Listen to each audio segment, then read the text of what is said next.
Bonjour à tous, donc on se retrouve cet après-midi pour des petites mises en bouche, pour des petites bouchées à grignoter, inspiration un petit peu japonaise. Donc on va avoir besoin de chou-fleur qu'on met en forme de riz ou de... Donc pour vous éviter le bruit, j'ai déjà commencé. Voilà, donc en fait qu'on fait en un petit gros grain pour avoir du riz et moyen grain pour avoir de la semoule ou grain très fin comme on veut. Donc on va avoir besoin de lamelles de courgettes. Donc les lamelles de courgettes, voilà, on les fait tout simplement avec un économe en appuyant un petit peu comme ça. Hop, voilà, et vous avez votre lamelle de courgette.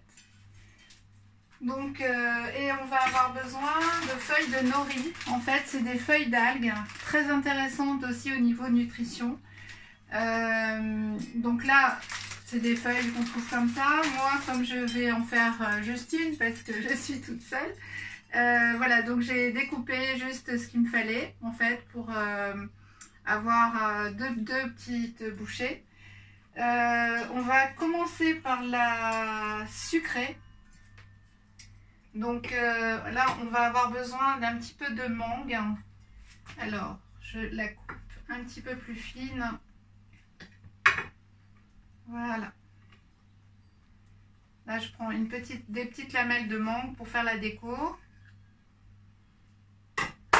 D'ailleurs, on va prendre aussi hop, un petit peu de... Je vais prendre une petite myrtille que j'avais là. Donc, pour faire les petites bouchées sucrées. Donc là, j'ai de la mangue et des myrtilles parce que c'est vraiment ce que j'ai à la maison. Mais vous pouvez prendre des kiwis, des fraises. Tous les fruits rouges sont parfaits aussi. On va avoir besoin du glaçage. Alors, je vous remettrai la recette. C'est le glaçage qu'on a fait quand on a fait le gâteau aux carottes. Donc, c'est à base de noix d'Amazonie qu'on a mis en crème avec de l'eau puisqu'elles avaient trempé, un petit peu de crème d'amande et un petit peu de crème de coco et un tout petit peu d'huile de coco. C'est pour ça d'ailleurs que là, elle est très figée. Donc, on va mettre 2 cuillères de chou-fleur en fait. Sachant que le chou-fleur cru, il a vraiment aucun goût. Hein. Il a un goût très très neutre comme le riz. Donc, hop. On va finir avec les mains. Vous voyez, ça ne colle pas du tout aux mains. On va le faire comme on le ferait avec une lamelle avec une petite boulette de riz. Voilà. Donc ça se maintient très très bien. Et on va mettre dessus la petite lamelle de mangue et la myrtille. Voilà. Comme ça, là, on a un petit sushi... sucré qui peut s'accommoder de vraiment plein de choses. Alors après on va faire les 2 autres sushis, c'est un petit peu la même présentation. On se sert du reste de noix de ricotta. Donc on va hop, en mettre un petit peu au milieu. Un petit peu au milieu là aussi. Et après je vais alors me servir d'une autre cuillère pour mettre dans le reste de ricotta. Je vais bien mélanger à la ricotta. Et là, on va étaler sur notre feuille de nori.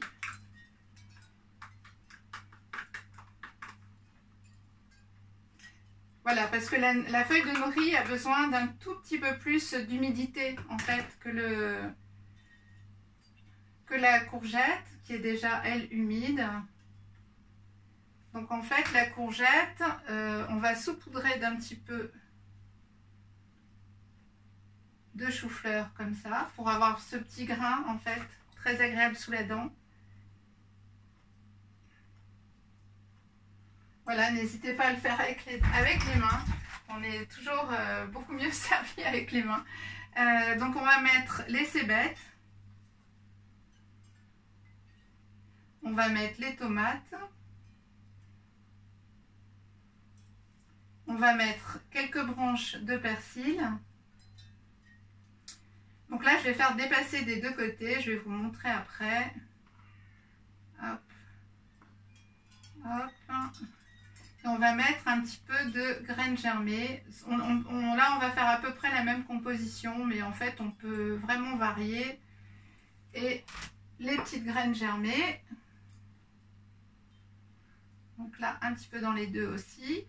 Et après, ben, il suffit de rouler. Voilà. On roule tout simplement cette petite préparation.